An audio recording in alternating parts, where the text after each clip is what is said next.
Hey, welcome to another episode of GeekOutdoors.com. So today, I have my brother back here, and he brought over a lot of really cool equipment. And so what we're gonna do is do a general comparison of a cardioid condenser microphone versus a cardioid dynamic microphone. So this is for people who are noobs. We're not audio experts. My brother does definitely know more than I do. But in this case, I just want to show you the general difference. So if you're thinking about getting one type of microphone over the others, this is what you can expect. And so the first thing we're going to do is test out this Audio Technica AT2020 USB microphone. This is a cardioid condenser microphone.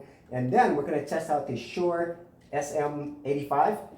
SM58 cardioid dynamic microphone. Okay, so I'm actually going to be doing this through Audacity, and when I play it, I will play it back through Audacity so you can hear it. And so let's go ahead and go here. So here is the Audio Technica AT2020 USB microphone. Okay, so now we're testing out the Shure SM58 microphone. So this is the dynamic condenser microphone.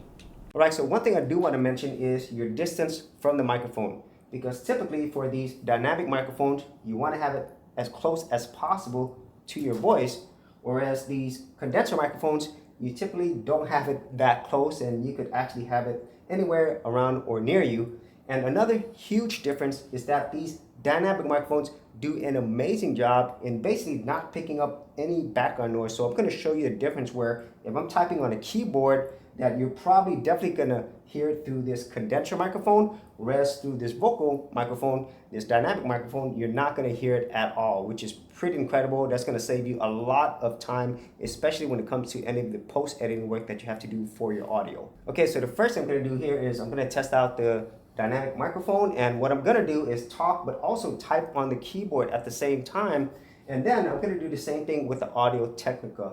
So let's go ahead and do that. I'm going to go ahead and start recording. And so right now I am talking through the Shure microphone, and now I'm going to go ahead and start typing on my keyboards, and hopefully you won't be able to hear that, or it's going to be very faint.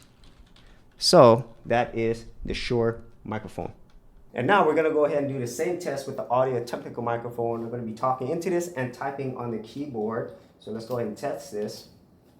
So here is the Audio Technica microphone, and now I'm going to go ahead and type on the keyboard. And that's how it sounds like with the Audio Technica microphone.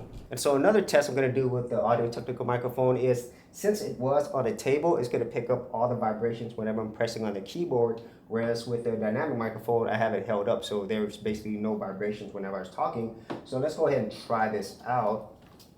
So here is the Audio Technica microphone. It's off the table, so I'm going to go ahead and type into the keyboard. And that's how it sounds like with the Audio Technica microphone when it's not on the table. So on today's video, I'm going to show you the difference that the type of microphone you have makes to your audio. So as you could probably tell, I do have a mic right here, but I also have another mic right here. So let me move this around. So this microphone right here, this is a dynamic microphone, meaning that the way it's built, it's meant to really reduce or even remove any background noise, because it doesn't let a lot of noise in. It's primarily focused on all the sound coming from the front. However, this other microphone is a condenser microphone. It is more sensitive, and so it'll pick up sounds everywhere. So you might not be able to tell, but I do have a lot of noisy things going on. So let me go ahead and switch over to this other microphone, and I'll show you what I mean. And so now I've switched this over to the condenser microphone. So here I'm using the Audio Technica AT2020 USB microphone, a really popular microphone. And as you could probably tell, you could hear some background noise. So I'm going to be quiet for a moment so you could hear some of the things going on.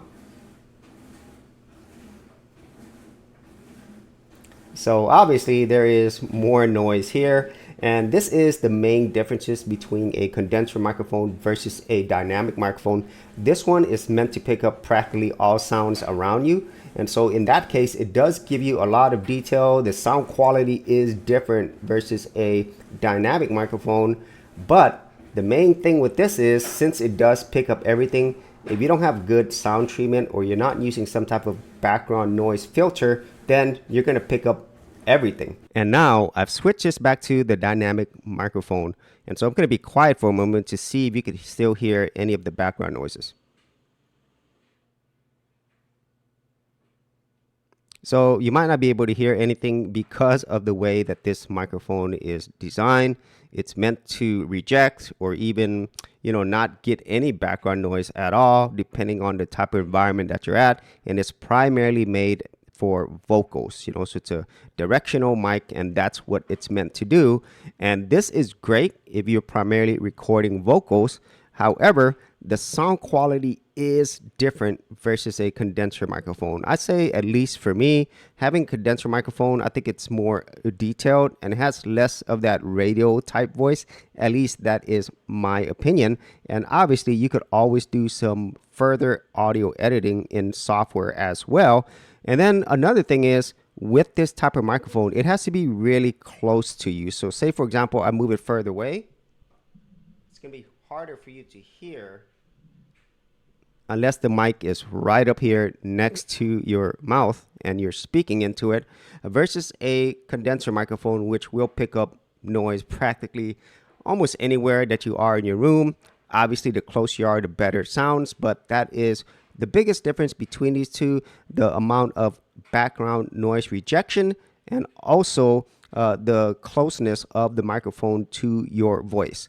Now, which one is better really depends on your needs. And so ideally, you actually want to have both, so you can use whatever works best for you.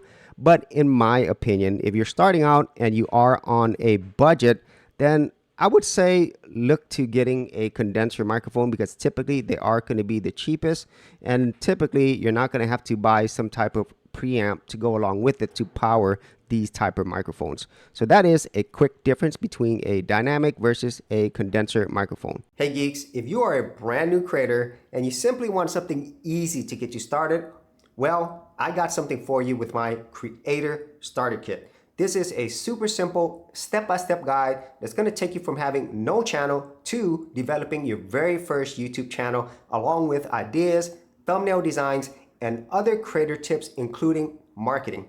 And the best part is, all of this is free. Simply head over to the link below, check out my page, and get started creating.